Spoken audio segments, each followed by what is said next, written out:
Northwest Indiana and the region. This is John Allen. You're a host on We the People. We the People, we're on every Thursday evening, weekly at 6 p.m. We ask you guys to tune in, and we're going to have something for everybody eventually and every week. I'd like to read the disclaimer again. The views expressed by the host and the callers of this show are not necessarily the view of WLTH management, owners, advertisers, and sponsors. So we had a good interview with Jocelyn Kelly, and we hope that our listening audience that's listening now live and listening later can take some tad bits information from her as to what she shared with us about growing her business in general, and the fact that she has some degree of track record where she's been doing this for a little while. So a lot of us, we quit or give up soon, and we have false expectations about what it's like to get out here and get the business going. The reason why I have a big spot for that in my heart, because we're in an environment, as I say, and I always say this on every show, where we're experiencing some degree of economic terrorism. We're experiencing economic terrorism. We're financially, our nation, nevertheless, just our region, can do a lot better than what we're doing.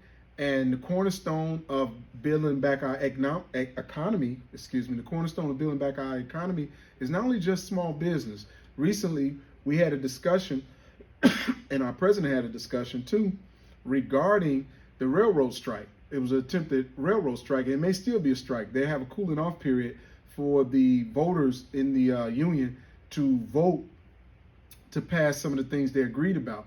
And we really don't want the trains to stop running across this country, because a lot of things go across this country in trains, a lot of goods and things like that.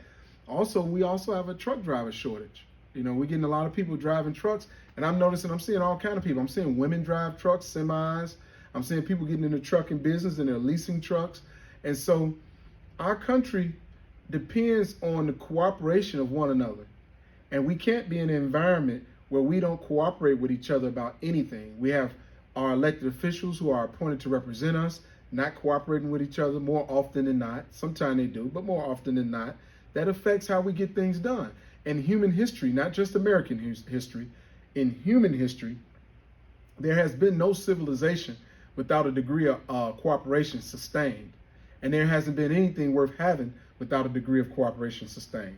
With that being said, I'm going to try to use a real life example of how people, when they become disagreeable and uncooperative, we begin to have problems. Now, we all know, as a result of our economic strain, the Lake County tax sale, I'm just going to use this as an example. They have St. Joseph tax sale, different counties have tax sale. And this is where the past due property tax debt is auctioned off to the highest bidder. And when the debtor who owes the debt don't what they call pay the bill late or redeem, as we like to call here in Northwest Indiana, if they don't redeem, the person who bought the past due debt can go to a local judge, a superior court judge, and they have tax sale court. And they can petition the court to give them the deed, which conveys ownership of the property for not paying the back taxes. Okay, so that's the tax sale in a nutshell. So what I got here is a transcript from me at a hearing at a tax sale.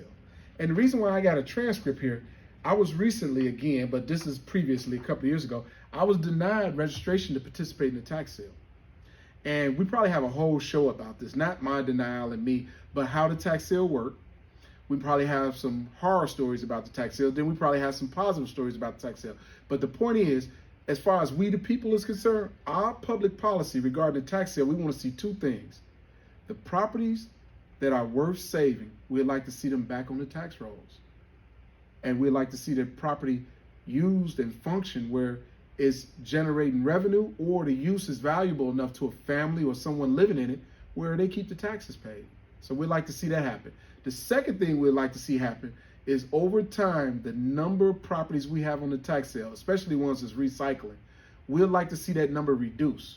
So we need to see that go down. And one may say, well, I'm not into real estate, so it don't matter to me. I drive the bus, I drive the train, I'm a fireman. It does matter to you. So I don't care what walk of life you in, it matters very much if you have a county where 60% plus of the properties on the tax sale is from one city, or if you have a city where it's in half. So we want the number to get so minuscule that people would view the tax sale almost not worth participating in. So I like to see that as a goal, even though I buy tax sale properties and lease them out. So we would like to see, as one of our policies for We the People, we're gonna have a We the People policy list. Some things we'd like to see change, and we're gonna have a public economic indicator report, and maybe the first Thursday of every month we talk about our economic indicators and where we're at, or we report something that's relevant to our economic indicators, and we spread that out to give it enough time for the indicator to go up or down. But the number of properties in your county on the tax sale is definitely an economic indicator, because a place that's properly populated, where the average income is good, where the schools are doing better on average, those places or those towns or those communities, they don't have as many properties on the tax sale.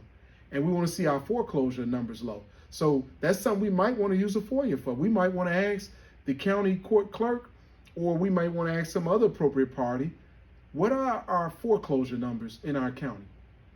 And we might want to look at that. Are they going up, down? Are they fluctuating? Because if it's in foreclosure, that means someone's in economic trouble where they can't save it, and the lender is seeking to have control of the property and resell it. Recently, I had someone talk to me about a foreclosure in detail, and that's why it came to my mind. But if you ever have that situation, make sure you don't ignore the notices coming to the house. Talk to the attorney that's handling the foreclosure. You may be able to work something out. That's my advice to you. And always see a lender. And someone said, well, John, why do you always say that? I don't have great credit and I get denied for a loan. A lender can also tell you what it is you need to do to possibly get a loan. And we have plenty of local credit repair companies. And matter of fact, we have one that I followed a post. I may invite, it's a husband and wife team.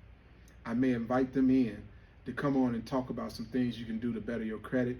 And of course, they can probably offer their services, because what good is it being in business is offering services of goods, so you don't get to sell anything. And speaking of husband and wives, it's a husband and wife duo in our community that's a law firm. And we all know who they are. So I'm gonna try to get one or either both of them to come in one day and talk to the general public, not only just about what they do, but some base things that you should know regarding the law. And I think a good segment would be on to have one of them come in and talk to us about what should you tell your children about the law. If you have an adolescent, what's one of the first or base things you'll teach your adolescent about them and the law and some of the basic rights we need to know? And I just can come up with ideas because our community needs so much. It's not because I'm sharp. I'm not the sharpest knife in the drawer, but we need so much, and I think these ideas would be good, and I think We the People would be the perfect platform for us together to present these ideas.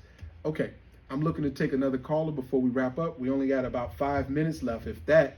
And if someone want to call in with a question, comment, or something like that, you're more than welcome to call in. Our call-in number is 219-885-1371, 219-885-1371. Don't be shy. Feel free to call in. And as you guys know, I plan to have some open houses at Foodies. And Foodies is a small carry-out restaurant that I'm going to be selling. And I'm still working on putting together what we unofficially phrase as the $5 holler. So we're going to have people, if you're in some type of business where you can have a product for $5 or less or $10 or less, what we're going to do, we're going to pile over to some land I own next to Foodies or by Foodies, and we're going to promote those businesses to the public. And then maybe we probably upload those videos and to get your business information out there and get to know the public, and the public get to know you. With that being said, I love the opportunity that you guys give me to inform, offer people that can come in and educate and bring information to you guys.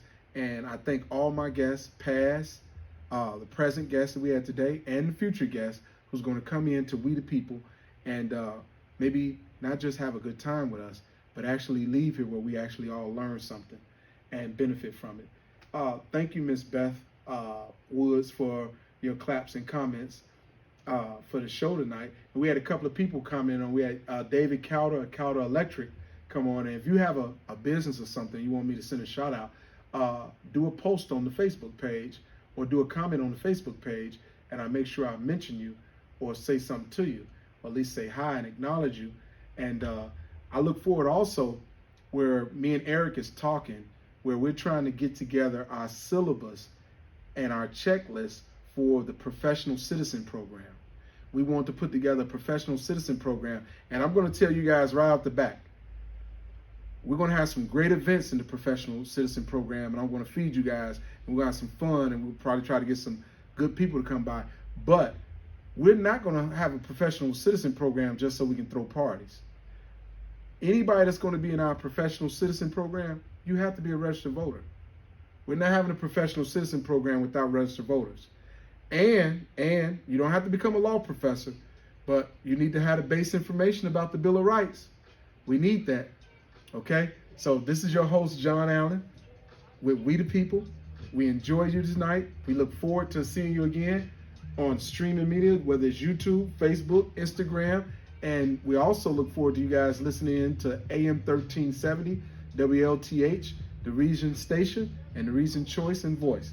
Again, the views expressed by the host, the callers in this show are not necessarily the view of the WLTH management, owners, and advertisement. Have a great night, and thank you for tuning in to We the People.